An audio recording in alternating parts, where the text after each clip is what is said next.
ಶಾಲೆಯಲ್ಲಿ ಬಿಸಿಯೂಟ ಸೇವಿಸಿ 25 ಮಕ್ಕಳು ಅಸ್ವಸ್ಥ, ಊಟದಲ್ಲಿ ಹಲ್ಲಿ ಬಿದ್ದಿರುವ ಶಂಕೆ. ಸ್ಥಳೀಯರ ಆರೋಪ. ವಿಜಯನಗರದ ಬೇವಿನಹಳ್ಳಿಯ ಗ್ರಾಮದಲ್ಲಿ ಘಟನೆ.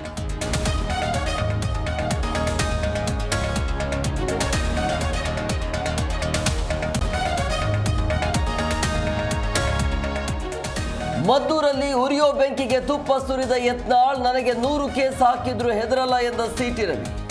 ಮದ್ದೂರು ಶಾಂತ, ಸಹಜ ಸ್ಥಿತಿಗೆ ಜನಜೀವನ.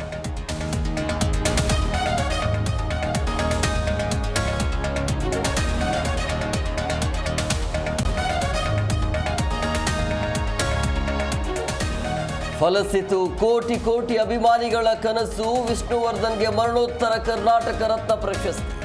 ಬಿ ಸರೋಜಾದೇವಿಗೂ ಸರ್ಕಾರದಿಂದ ಗೌರವ.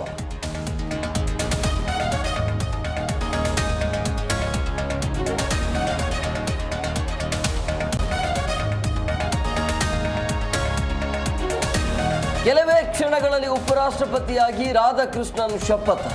ರಾಷ್ಟ್ರಪತಿ ಭವನದಲ್ಲಿ ಪ್ರಮಾಣ ವಚನ. ನಿರ್ಗಮಿತ ಉಪರಾಷ್ಟ್ರಪತಿ ಧನ್ಕರ್ ಭಾಗಿ.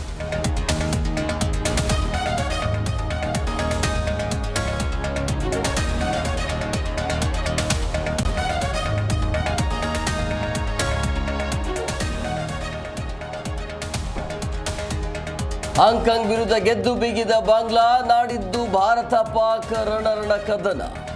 ಪಂದ್ಯ ರದ್ದು ಕೋರಿದ ಅರ್ಜಿಯ ತುರ್ತು ವಿಚಾರಣೆಗೆ ಸುಪ್ರೀಂ ನಕಾರ.